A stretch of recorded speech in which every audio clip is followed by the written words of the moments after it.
complex skill called reading. It's not an easy thing to learn how to do, and we ask a lot of our 4, 5, 6, and 7, and 8-year-olds. And so last year, we took some time to look into what are all the components that build into reading. Everything from listening comprehension and vocabulary, to phonemic awareness, to attaching sounds to shapes. And so we piloted the Fundations program last year. Mrs. Canty did the first semester for us last year, loved it, shared what she was learning with the other language teachers, and we just took off with it. And this year, teachers from kindergarten through 4th grade are using the Fundations program. Today you're going to learn why did we choose this program, what's special about it, and what are some of the multisensory and systematic strategies and tools that we use. So you'll get a little taste of that as we demonstrate what happens in the younger grades up through 4th grade. Multisensory and systematic are the key words to this program. Multisensory meaning that we're going everything from large motor skills to fine motor skills, tactile skills of moving things, speaking and listening in every lesson. So with that, I'm going to hand it over to Leslie Richardson, who will tell us more about why we chose this program. Thank you, Laurie. So as we went through this really kind of professionally fun deep dive last year in a little learning community, one of the things that we really noticed is that we were really wanting to have a better sense of exactly what skills our students were mastering and what skills were they not mastering. And so it was a lot of big picture, small picture thinking. And this graph on the lower right is a really good illustration, if you can kind of wrap your head around that idea of reading having these 3 main areas that are big complex areas that have sub-skills in them. And what we wanted to do is make sure that we weren't looking at reading as one big whole and not paying enough attention to all the skills that need to be developed and built to contribute to that strong whole. So that was a little bit of our process. Together with educators all over the country, we have been finding that some of the ways that I kind of grew up with my grad school education, some of those practices have come into question. Reading is really controversial. There's a lot of people have different ideas about the best way to approach reading. And so what we want to do is we want to make sure that we're staying current with best practices, but also really dispelling any of the kind of fads in education and really knowing our students and making sure that what we have is really good information about where our students are so we could meet them where we are and have them grow. So that process was really exciting. We came out of that process, and then with Mrs. Canty and her pioneering spirit to start off with Fundations that year, we had a lot of really positive energy heading into this year. So what we're really excited about is that this program, Fundations, really gives us such a good roadmap for how to move forward and what skills should be developed within the range of each area and age and stage of development. It also gives us really great tools if something's not sticking. It was originally designed by, you may have heard the term Orton Gillingham. It was originally designed by these 2 folks who were developing programs for students who really struggled with reading and may have had dyslexia or a learning difference. But so often the programs that are developed for students with learning differences actually are really good for everyone, because often one of the common things that they do is they have very engaging and very explicit instruction that's really hands-on. And that is such a great match to the way that Crest approaches education. We really want there not to be a passive way of learning about things. We want students to be engaged physically. We want them to be engaged in very clear and specific skills. So it was such a good match for us for a lot of reasons. One of the things that might be a change, it seems like many of you are kind of in the primary division, is that correct? Yeah, that's awesome. So it may not be as much of a change for you as if you have an older child who's gone through the primary division and is now in secondary and upper. We used to use a letter grade, and we still do, to sometimes refer to a reading level. Oh, they're reading at a level J, they're reading at a level D. And that's a really helpful metric to give us a ballpark of where the student is reading, based on expectations of grade level range. But what we were finding is that we were hungry for more precise information that would really help us tackle. So if they're not at that level, like, where are the gaps? Where can we lean into their strengths? Where can we fix those gaps? So if you think about the strands of this rope, I feel like that's what we have now. We have all these individual ways of measuring smaller explicit skills so that we can have a plan for those. And so it's almost the opposite of, we used to say, oh, they're a letter P, and there are all these subset skills involved in that. Now we can say, oh, they actually really need to work on their phonemic awareness, which is matching letters and sounds. Like, we can identify something much more precise and have much more precise action steps. And as you'll see today with some of the demonstration of how this program works, the kids love it. I think when we see how much they love it, that feeds us, because it can feel a little bit dry to the grown-up, but it's actually not really. It's actually really engaging and fun. So with that, I will turn it over to Kelli, who's going to tell you a little bit about how it looks in kindergarten. While Kelly's getting set up, I wanted to also share this year, if you have a student in JK, they've been doing a program called Zoophonics, and that is actually very similar to Fundations. It's not exactly Fundations. Going forward, we're going to actually bring Fundations down into JK even more, but that bridge, that's not going to be a big adjustment for them. Those two programs talk to each other really loosely. So, okay, Kelly? All right, well, I just want to give you a little snapshot of what happens in the primary division for reading. As Leslie said, most of the kids love the program, primarily because of Echo, the puppet, and also Baby Echo. It's a very big hit. On the tables here, you'll see whiteboards that the students use almost every day.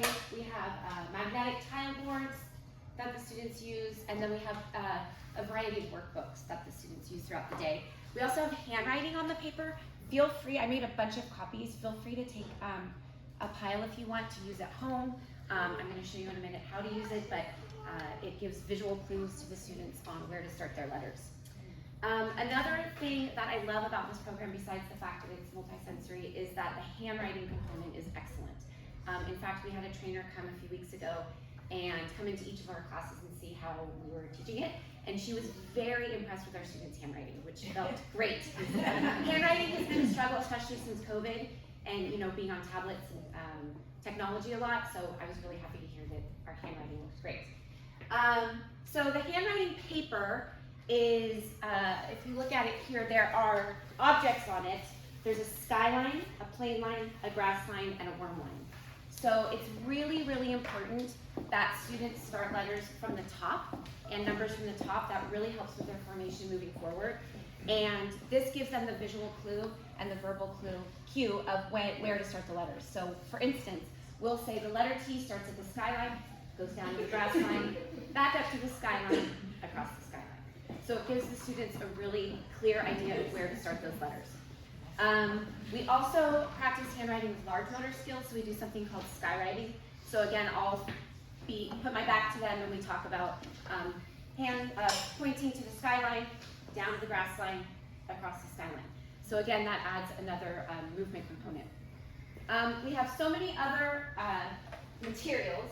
We have sound cards that we use. These are blends. We haven't and digraphs. We haven't started these yet, but these will be displayed in the classroom and we go over them every day. And the alphabet letters are also up. And every day we start with Echo, and I say, all right, good morning, baby, or good morning, Echo. And since they call her Mommy Echo, good morning, Mommy Echo. And then I say, okay, we're gonna do our letters. Ready? A, apple, A. And they lift Echo, and they all say A, apple, A. So we go through the alphabet every day, and now we're going through something called trick words, which you might know as high frequency, or snap words from last year, or sight words, which are very important for fluency, because the students will stop and try and sound those out, and they're not always able to sound them out. Let's see, what else do we have? We do, every day I go over the schedule, so that was drill sounds warm up. We also do something called wordplay, where I use these magnets and I'll either spell a word and have the students read it, or I'll have students come up and spell a word. We do something called tapping. You may have heard tapping at home. Let me show you what that is. So I'll have a student come up and I'll say spell map. And before they touch the magnets, they say ap. So they isolate each sound and they touch, again, multi-sensory. And then they'll come up and they'll move the cards down. And then we'll all tap it together, ap. And then we blend it, map. So we'll do 5 or 6 words a day. Like I said, either I'll spell them or I'll have the students come up. After that, they go and get their pouches. So these are their pouches. Both kindergarten and first grade use these. They have all their materials in there, and they'll either get out their magnet board or their whiteboard, and we'll do it. Sometimes the letters will be down at the bottom, and we'll practice alphabetical order. They'll move the letters up and put them in alphabetical order, or they'll already be in alphabetical order, and again, we'll use them to spell different words. And then we'll move into handwriting. So we'll practice handwriting on this side. You'll see they have the icons on. And then on the other side, we practice spelling, and you can see we can isolate the words and the sounds, or the letters and the sounds. We also work on nonsense words. I wanted to talk a little bit about that, because I didn't always subscribe to the idea of nonsense words. I felt like, why aren't we spelling words that they'll actually be using? But the trainer that we had this year really shone a light on it. She said they help students to develop their decoding skills by requiring them to apply their skills and strategies rather than relying on prior knowledge. So if I have them spell jut, you know, they'll actually have to use their strategies and their skills that they're learning to spell it rather than recall or memory. So I think that's all the materials. As you can see, there's a huge variety of activities that we do in class, and it really keeps their attention. We're moving throughout the classroom. They have different materials, different activities, and it keeps them busy. And I've seen amazing foundational skills being built. So that's it for kindergarten. Start the video. Leslie's going to show a demo of what it might look like in the classroom in secondary. Yeah. So this is a demo of a little bit of a lesson from second grade from last year. So,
Who can tell me one way you can make the long A sound? A-N. A-Y. A-Y. When do we use A-Y? When do we use A-Y? And at the end of the word. At the end of a word. What's another way we can say A in the word? Correct. A-I. When you say A-I, when do you usually use A-I? When? In the middle of the word A, in the middle of the word A, at the end of a word. How else, Sawyer, can we use A? A consonant silent E. A consonant silent E. Like A, safe A. And what's the last way? A. A, like an open syllable. When it's an open syllable, like acorn. Okay. All right. We are going to learn something new today. We are going to practice spelling some words with A-I and A consonant silent E. All right? And you're going to help me figure them out just like we did yesterday. So I've got my A-Y. Actually, I'm not going to bring my A-Y down. I'm going to bring my A. Consonant silent E. Got my A-I, got my A. Consonant silent E. All right, the first word I'm going to spell is main. You put your elbows out and tap with me. Ma-ain. Remember, only one tap for the A sound. Ma-ain. All right. How? What is going? Main. Ma-ain. Which A is it? Cora. A-I. Does that look right? Yeah. Does that look right? Right. It is right. That is right. Main. And how does this look? Correct, because that's what horse's name. Two ways you can spell main. If you said right here, this main, when you have the A silent E, it's like a horse's mane. Then what is this kind of mane? Okay.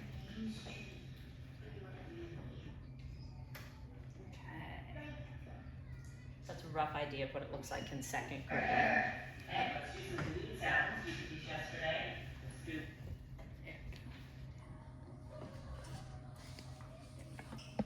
I'm going to move on to the from home to school connection and what homework looks like with Foundations. It's a little bit different than years past, kids getting spelling lists and them being able to practice on their own.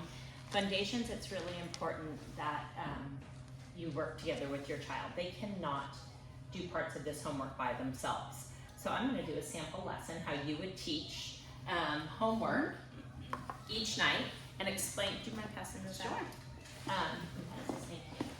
I was going to do it. I always cast on the screen when I'm doing dictation or anything with the kids, but we don't have the connection here. So there's homework packets you can look at. And oh wait, I don't know if there's, I only made 15 copies. I wasn't sure how many people would be here today. So I'm going to use this week in second grade as to where we are. We are learning the vowel teams that say O, the O sound. So you will see this is the letter that goes home and explains to the parents the concepts we're working on. And here are all of our vowel teams. All right. All the double vowels that make one sound. So for homework, you will see it says week 1. And on Monday there's review words, on Tuesdays there's current words, on Wednesday trick words, and on Thursday a sentence. Review words are concepts we've taught in the past. So for example, last week they learned all the sounds for A. So review words are going to be words maybe with the A sound, so they're not forgetting these sounds, so we're still talking about them. On Tuesday, you would dictate to your child current words. Current words are words we're practicing right now, and it is probably going to be all the O sounds. Did I say E earlier? All the O sounds. O is in boat, O is in toe, O is in snow. On Wednesday, you practice the trick words. Now you can't really dictate or tap out trick words. It's memorization, or talking about what's tricky about the word. And on Thursday, you dictate a sentence to your child. And the sentence has words in it that, again, follow what we've been learning. So, for example, on Thursday, the sentence is, Joan likes butter on her toast. OA and toast, we're learning OA. OA and Joan, we're learning the OA sound. So I am going to do an example of how you would do day one, dictation to your child. It should only take about 4 or 5 minutes. Everyone has a grid, and it will say review words, current words, trick words. So on day one, you would dictate to your child review words, and you'd say to your child, beef. The word is beef, and we always want to tap it with our children. Ba, and because there's 2 letters that make one sound, we put 2 fingers together. Ba, e, f, ba, e, f, and you have them then write the word. Now beef, there's many options for E. It could be EE, it could be EA, it could be EY, it could be vowel, consonant, silent E. Talk about it with your child. If they spell it BEFE, they try, it makes sense, follows the rules, but then you just correct them and you tell them the correct EE. And I always explain to them, you're just gonna learn it over time. You might not always get it right the first time, but we learn it over time because there's so many different options we can use for our spelling. And then you go on to the second word, hockey. You tap it out. I always say raise your elbows, ah. A CK is one sound together, so do 2 fingers. So ha, E, EY. And then you talk about the sounds and have them spell each sound. H, ah, what says after short vowel, and EY. And then broil. R-O-L. And as you tap them, your child then should write the words. And that's one night of homework, 4 words. All right? But it's super important. This is why it has to be parent interactive. You can't say to your child, here's your words, go and write them. That's not your point. So it is a couple of minutes of you tapping words and having them write them. And then there are other activities that they might be able to do on their own. But this part of the homework, you will see, I think it starts in 1st grade and moves up, is really important that you do with your child. And if you don't know how to tap, believe me, your child will. They'll start to teach you. Leslie talked a little bit about reading and how it might look a little different if you have older kids. I know in primary, they would send home books every week for your child to read, or every night. It's looking a little bit different because a lot of our reading now is phonics based. So at the back of your packet, you will see a sample of a story that coincides, and I don't have the story, with the unit we're learning. So what was the name? Kelli Swan. Yes. So the story for this unit will have lots of words that have our OA, OE, and OW in them. And so it's easier to prompt your child when they can't read a word, say, oh, remember the sounds? What says O in the middle of a word? Or oh, I see OW, what says O? And it gives them the confidence to be able to tackle words. And then they're not doing it letter by letter, but they're understanding as they get into the secondary, and even in 1st grade, there's chunks of letters. You don't have to sound out every single letter. And so the reading then, again, is something that they can sound out the words. And then those children that don't need to sound out the words, that are fluent readers, we're talking about fluency, and you'll see that there's scoops, that we don't read word by word, that we read in scoops, and they practice for fluency, and they're looking at punctuation. And then finally, there is a comprehension component to it. So again, if children are more proficient readers, there's a lot of comprehension, there's a lot of nonfiction in these stories, so they're still learning from the stories. Then in the classroom, Michelle just bought us a series of books that also coincide. So for example, we're on, again, the OE, so I have a set of books that have all all the O sounds in the books. And again, those books are varying lengths, but one was about the Everglades. So they're nonfiction, so the children are still learning, and again, there's a comprehension component for it. So that's a little bit about the homework, and how important it is for you as parents to do it with your child. All right, I'll save questions for later.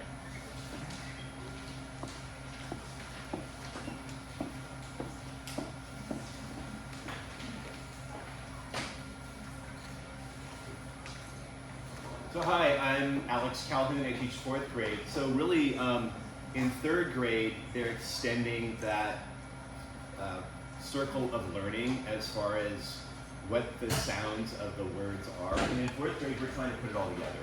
And so what you're really hearing is about reading, but also writing, right? Learning how to read and write. And it was alluded to earlier, you know, when you are born, you're programmed and getting a lot of feedback on talking, but writing and reading takes a connection to symbology.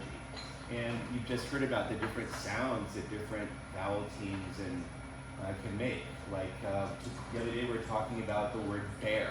Vowel team EA makes an A sound, bear, but if you take the B away, now those vowels say E, ear. So there's a lot of negotiating to learn all the different sound patterns and exceptions. So one thing we do is we have this wonderful chart, and it talks about syllables. So we are not tapping so much as sounding out the syllables. So special, 2 syllables in that word. And one of the things that we're doing is that we're trying to learn how to decode words, looking at how they look and how do you segment it so that you are making the correct sounds, and then looking at those groups of words together. We spend a lot of time looking at that. So one example is recognizing that the word hero has 2 syllables in it, so we will chunk them out like that. And because it's an open syllable here, meaning that it has a vowel at the end, it makes the long sound. So we're teaching them to think about the fact that mostly when you have a syllable that has an open ending with a vowel, it's going to say its name, E. Here, O. Open. But this one, lim, it. We call these closed because they have a consonant at the end. Usually, that means the vowel is going to say a short it sound. So these are some of the exercises we do on the whiteboards, also on paper a lot. Encoding is being able to go the other direction. So decoding is I can read it. Encoding is can I understand what the word sounds like and then write it down. And I found that when I try to sometimes emphasize like which, and I go what, sometimes they get the wrong impression. What you want them to do is listen closely. Sometimes to check out, I want to do this more, is what does the shape of your mouth do at different sounds? To recognize that which has a really small H in it. Some of these words have, to recognize that. A lot of the 4th graders are still like recognizing, oh, I need to put a WH, right, in front of which. So we're doing both reading and decoding that way. Looking at trick words, we have all kinds of sets of words that we work with. This is a specific set of words that starts off pretty easy, bed, and towards the end you have concepts like pleasure, that vowel team EA. I give this to them 2 or 3 times a year to see how far, where does their understanding kind of start to break down. We have other lists of words that we work with, writing them, listening to them, comparing them. We're all guided by this wonderful lesson plan that Ms. Cribb put together for me. We're almost to the end of this lesson plan and we're going to start spiraling around again with the different concepts. So because the Foundations goes through 3rd grade, we're extending it into 4th grade in our own way. I do some work with the practice books, but we also just have a lot of independent writing that we do with that. Reading. We do tons of reading. Reading these 2 books at the beginning of the year, helping as a group. And then in the spring, we do book clubs. So hopefully, and they're progressing. Oh, I wanted to get back to the letter thing. I'm reminded that I always thought IQ was like you have this intelligence quotient. It's really a battery of tests. So you might be super strong in one area, solid in others, but it's that sort of one number that puts it together. That's the way I look at that. Your kid is reading at letter M. It's really a composite, and there's all these different pieces to it.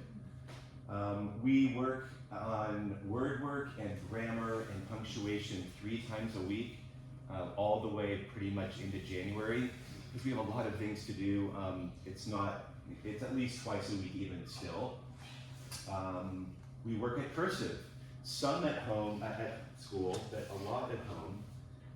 In 4th grade this week, we've progressed to the point where I'm asking them to write whole words together. A challenge I give them at school is sometimes I'd like you to write the lowercase cursive all connected without lifting your pencil, and then go back and put across the T and dot the I and the J and the X. So we work on all these different things a lot. What have I missed? I wanted to talk about.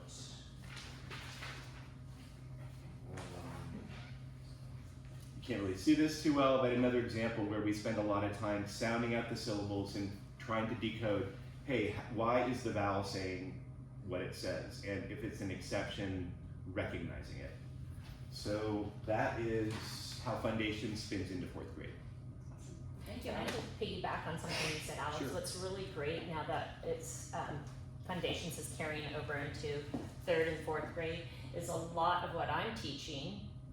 If they don't master it, it's going to be retaught in 3rd grade and in 4th grade. So, my little 2nd graders are learning all the syllables, open syllables, closed syllables, D syllables, R syllables, and it's a lot, but they get it. But it's not just going to be dropped now. They're going to be hearing that in 3rd grade and in 4th grade, and it helps tremendously with the spelling, like Alex said. So that's what's really exciting about this program, is that it's going to carry on, and all the vocabulary we're using and the concepts is going to be unified, and very systematic.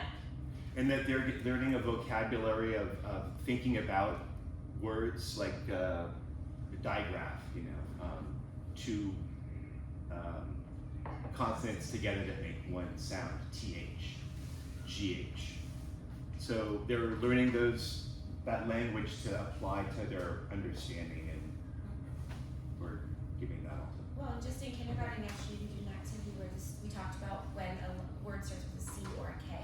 So what vowels follow a C and what vowels follow a K. And that's a very complex idea for kindergartners, but again, we're introducing it and they'll follow with it each year. So We talk about it every week. And each concept like that comes with a key word that sticks in their mind. They draw it, they color it, they remember, for K-I, it's kite, for C-I, it's city. So, these things stick with them, and it carries over from year to year as they have more complex reading exposure. And I think the nice thing about the shift, depending on when you were educated, we've all had different swings of pendulums and different changes, is really thinking about neuroscience and the way that the brain learns. So we have there has been a huge amount of research done that has actually had studies. So while there has been philosophical swings, it often hasn't been grounded in actual brain-based research. So now we have the beauty of taking and balancing the things that we know work best and say, okay, there are some very specific targeted skills that we can present in a way that we know for most learners is going to really stick, which is what we're trying to do. I just want to add that doesn't mean that there isn't still book clubs happening in Miss Canty's room. There is not. They're reading Junie B. Jones. You walk in and they're on the floor also reading books together. So it's not that we're just doing this, but what we realized is that by focusing too much on that and not enough on having them empowered with understanding the way language works, even understanding that a thing like digraph exists, is an amount of academic knowledge that then they can transfer and apply to future learning in a different way than when you were just learning it for one word to get through this one book, which was very isolated and focused. So we're wanting to empower them with an understanding of the way language works alongside the joyful reading, which I think Leslie's gonna get more into how to encourage at home. So it's been very exciting to see, but it really is grounded. Everything in this program is very intentional for the way that we understand brains need to acquire skills that weren't intuitively designed to learn in the way that we were wired to as a species, in the way that language was intuitively wired into learn. Awesome. Thank you, Michelle.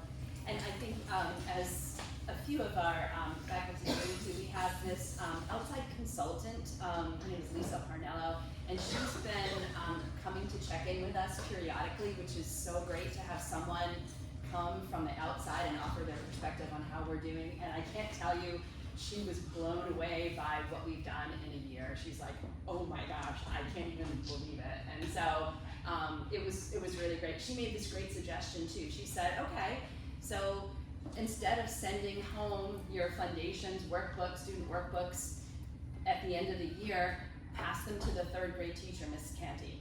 So we're just gonna literally, like little things like that, that an outside person says, oh, make sure the continuation is seamless from one grade to the other. Even though you probably all could now go and teach a Fundations lesson, we will not have you do that. I do want to just end with, there's really, we want you to be aware of this, we want you to ask questions, we want you to be engaged in this, and the homework modeling that Lynda did is like, should be a fun, kind of playful, hopefully 5 or 10 minutes. But we also want you to know, please don't underestimate the power of just you reading at home and modeling reading and doing things connected to reading, going to the library, reading to your child. It doesn't always have to be, sometimes children feel a lot of internal pressure to perform, and they don't want to disappoint you, right? So I'm just gonna, so please, if that's kind of happening, sometimes it's great, you go ahead and read to them, have it be playful. There's really, amazing power in just you kind of marinating as a family in just books and literature and having fun with it. So that's really where I wanted to end. All of this is to give you an idea of what's going on at school, but we also encourage you just, you're already doing a lot just by sharing a love of reading with your child and having books around. So, questions for the team? Any questions? Yes, Lynda. Thank you. I just had a quick question about the homework. Yeah. Coaching. My son loves to just get it all done. Is there any? Do you have any thoughts on whether we really need to space it out all the days of the week, or can he just, when he's in the mood, we just knock it all out? Yeah. Ooh, that's a good question. Do you want to answer that? As long as it's not rushed and they're systematically going through whatever works. I mean, homework, we as the teachers don't dictate, like if the homework's gonna be a week or 2 weeks, it's based on, we're following the teacher's manual very clearly. And so most units are like 2 weeks, so the children also have the weekend to do the work. So we realize there's soccer, there's baseball, there's dance, there's horseback riding, there's all sorts of things going on. So maybe somebody is busy Monday and Tuesday, and so whatever works for your family is, yeah. As a second grade mom who's also learning Fundations, I think having this session at the beginning of the year for parents would be critical, because I and a lot of the other parents on the WhatsApp chain, like, we don't know how to teach this, and so we don't even know about the markings and the countings, and so it would be really helpful to get this lesson before, so we know how our work gets better. I was hoping to do like a back to school night. Yeah, something like that. We can do a little refresher in the fall. Yeah, and especially second graders, because we do get a lot of like teaching at home, and we don't. Yeah, it's a lot. We don't know how to do it. Really. So obviously, when kids are born, nobody can read, right? When they go to high school, everyone can read. We hope. Yeah. And between those 2 points, there's every kid has their own learning trajectory and learning styles and so on, to kind of go from those 2 points. So I'm sure that within each grade you have quite a lot of difference amongst the children in terms of reading level and kind of styles that really help them kind of move forward. So my question is, how does the school handle classes where you will inevitably have like big differences in level between one kid and the next? And how does the school work with parents to kind of help us like understand where our child is in that range, so that we know, outside of school where focus That's such a good question. Luckily, one of the reasons that we have Fundations and some of the other programs that we use in literacy is that they're highly adaptable to differentiate for the range of learners that we have that comes in front of us. So the lessons and the whole class instruction are really pretty minimal. And then what that allows is the teachers to have small groups where they can apply either the skills or the strategies in groups where students who need the same kind of focus can work together.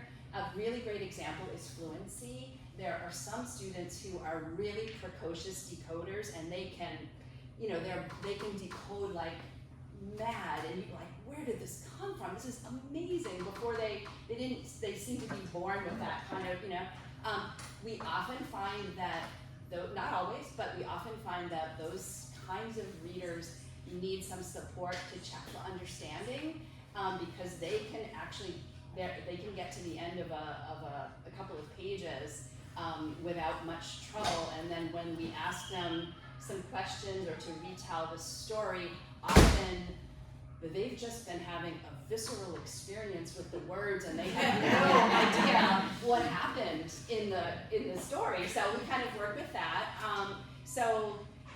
There may be, so in a given class, there may be students who are reading, very high level, but who still need support with fluency so that they stop and check for understanding. There may be students who are struggling a little bit with putting the decoding piece together, so they need support with fluency. So it's not always just similar levels together, sometimes it's similar needs together, and that allows us to have flexible groups.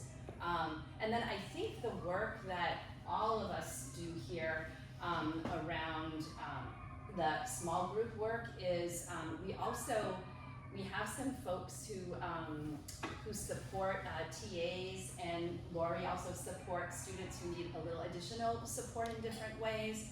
We have a TA in 2nd grade, we have some in 1st grade. So what we're able to do is perhaps we might even break those small groups even further. So if we have a couple of students who really need like a high level of engagement and conversation, they have those opportunities with a peer and a teacher to kind of guide it. And the same thing on other ends of the range of spectrum. I think parent-teacher conferences are coming up next week, so it's a great time to talk to your teacher in particular about what might be helpful for your particular child, like where they're at and what advice they might have. But often it's just letting you know what's going on in the classroom, and then how you can kind of enhance that at home and complement that. Anything else? Well, the only thing I was going to add is, I don't know if they started in 1st grade, but in 2nd grade, at the end of each unit, they do have a unit assessment that we track. Yeah.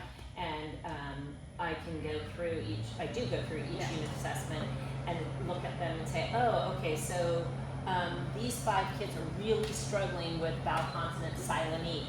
And so then I put together a little lesson, and they sit with my aide and work on those lessons. Then there's those kids that get 100% all the time. And so maybe when we're doing small group, they're doing a chapter book and doing a book club with me. So the assessments for me are a fabulous tool to see where everyone is. And sometimes it's like, okay, nobody knew how to do this, so I need to go back and reteach this, which is great. But it really helps us with hitting every learner. Another just note is, you heard Alex mention that they get to syllabication and starting to understand larger parts of words.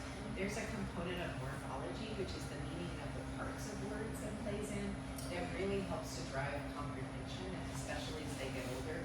So even if they are a voracious decoder, like Leslie said, it's not just about understanding the meaning behind the bigger gist of the story, but actually that there are indicators in the way that a word is structured and the syllabification within a word, and we do start getting into like Greek and Latin roots and those things as they get older. So it keeps progressing, but those skills, to your point, are valuable even if a child is a natural whole word reader and has a strong visual memory. They still need to understand the way language works. It's very helpful as they move forward. If they have the skill that's presented, we're finding it works for all kids to have that. It's one of those everybody benefits from that explicit instruction. Then they're taking it to another level. So you can just imagine with Lynda's example of all the ways that you can make long A, students generating their own word lists of where you come up, even as adults, that could be a rigorous exercise. So it does lend itself to a lot of what we call low floor, high ceiling versatility, which is really great, and that's how we're able to leverage students that are working at a similar level. And I didn't mention that we do talk about things like, happy, and if you put a prefix on, you change the meaning of the word. We talk about prefixes and suffixes, and not in a huge way Greek and Latin roots, but we talk about things like hydro, that means water. It applies to so many words. Hydroelectric, hydrangea, that's a water-loving plant. So we introduce them to this idea that words are made out of pieces, right? And those pieces can have meaning. I want to offer one note as I'm very cognizant of time. Where you're sitting right now and you're thinking about your kid and you're thinking about conferences and that absolute parent desire to be like, awesome. And I want to know which of those groups my kid is in. Are they in the one that like needs a little extra? Are they in the one that's like the 100%? There is no correlation between if they're in the group that needs a little extra or the ones that get 100% in second grade on like life success. The correlation is growing up in a family with literacy. Like literally modeling reading books is the correlation. Early intervention is like absolutely the key, and one of the reasons why you've invested in Crest, and one of the things that we do is we put our money into professional development, into growing our student learning team, to making sure that we have early intervention. If the journey of learning to read comes with roadblocks, even students that have roadblocks and need heavy intervention, it does not mean they won't be fully high functioning adults that do all of those things. And so there isn't like a wrong way as a parent, and there isn't a crisis moment, whether when you go into conferences of where they are. And reading books, modeling that is something that you do for life is a challenge for today's parents. It ties very much into all the conversations that we've been having at the parent coffee.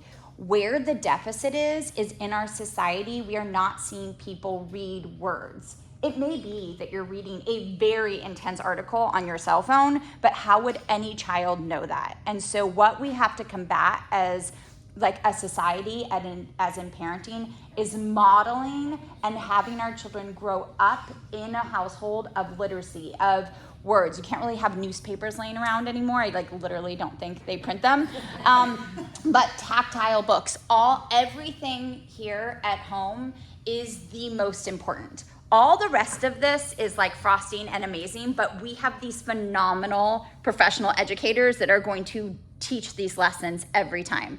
So I just want to like benchmark all of this conversation with all the feels. We've done this for a long time that you could feel about, I'm dying to know where, and I have a kid that these people have taught all of my children, and I know I have sat in conferences, some of them teach my children now, and I want to be like, yeah, okay, so like where is he? Like at the top, at the bottom, like what are we working with here? That's not really important. They're getting what they need in the same way as if your kid is learning any other skill, and we don't need them to peak in elementary school, right?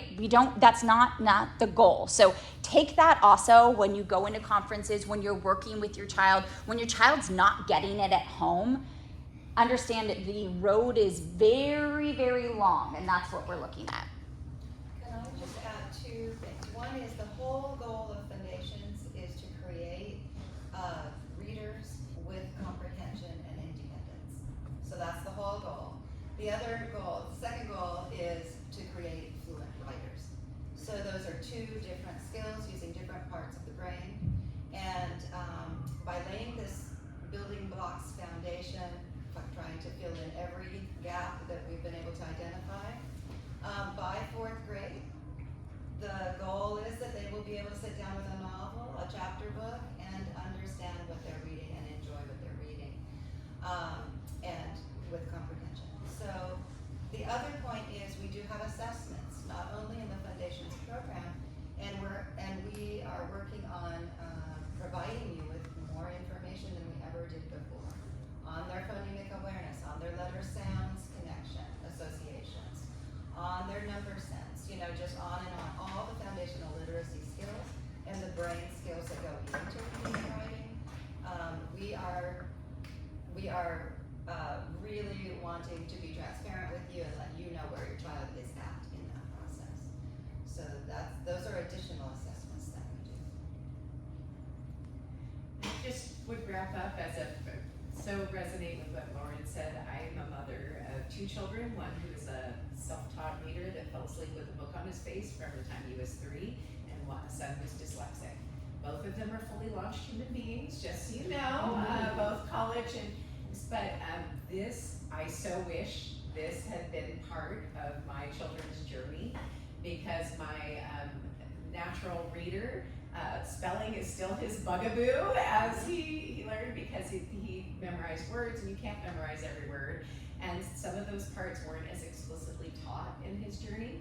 And for my child who was dyslexic, we had to supplement all of this.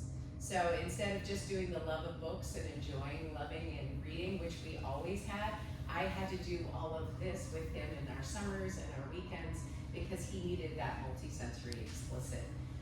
So just be grateful to the people here that they are taking on that, and if you can do some support at home, it's wonderful. But our goal is to make sure that they're getting all of the pieces